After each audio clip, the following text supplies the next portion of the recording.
Shalom. First and foremost, I'd like to give all praise and glory to Yahweh, Ba'ashem, Yahweh Shai, Ba'ashem, Rakakadash. Double honors to the elders, apostles of Great Millstone, preaching His word. Truly, faithfully, strongly, and sincerely. I say shalom to y'all.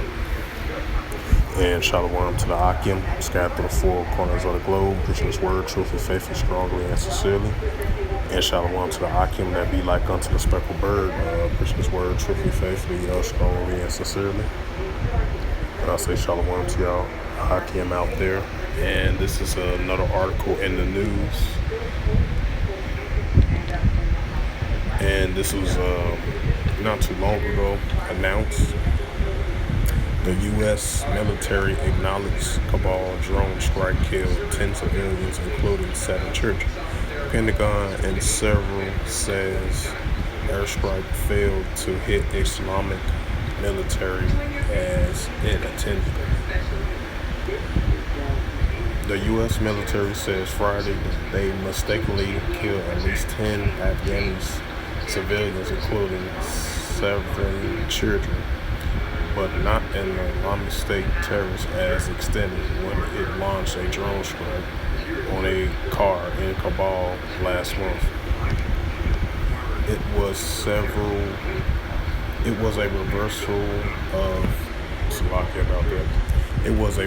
of the Pentagon's position on the August 29th strike from just days ago, when military officials said that they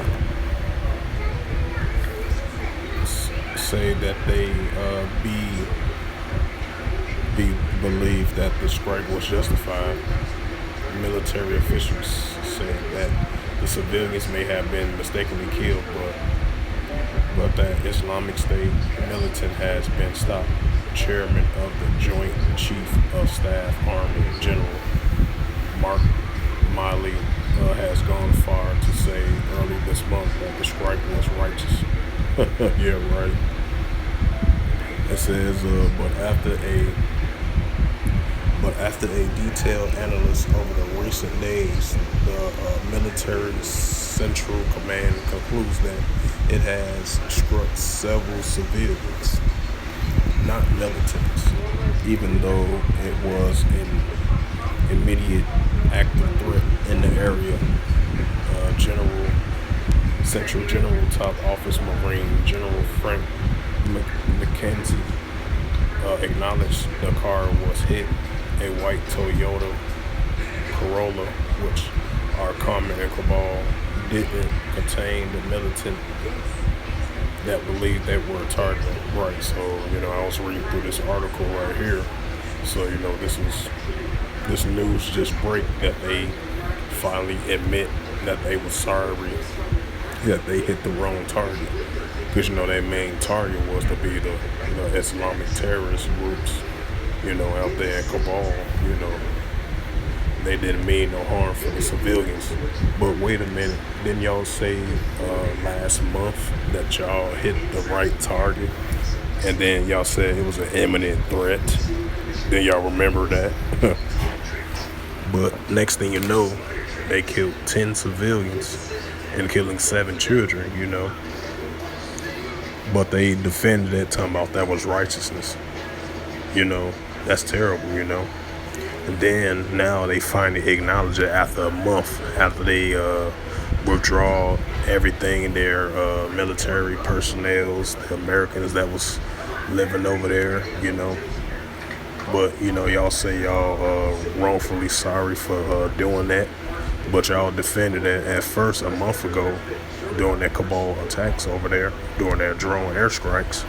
But y'all said that was righteousness and y'all defended it. But now all of a sudden y'all say, I'm sorry, it was wrongfully. Y'all acknowledged it and admitted that that was wrong of y'all doing, So, I just wanted to bring out this little article, The Hypocrisy of Modern Day Babylon. The confusing of modern day Babylon, which is North America. That's why the Afghanis want them to get out of their country, because they've been over there too long for 20 plus years. So that's why I know for sure those Afghanis glad that those Babylonian North Americans are out of their country. But I wasn't gonna be too long on this. I was just bringing out this article. I was just sharing my 2 cents of it, and then uploading videos, in the news, you know. So with that, I hope this was edifying through the spirit, power, grace, and mercy of Yahweh Yahushua. And first and foremost, I'd like to give all praise and glory to Yahweh Ba'Shem, Yahweh Shai Ba'Shem Rakakadash. Double honors to the elders, apostles of Word Millstone, preaching this word truthfully and sincerely. Shalom to the Akim, that be like unto the speckled bird, preaching this word truthfully, faithfully, strongly, and sincerely. And shalom to the Akim, that be like unto the speckled bird, preaching this word truthfully and sincerely. Until next time, I will say shalom.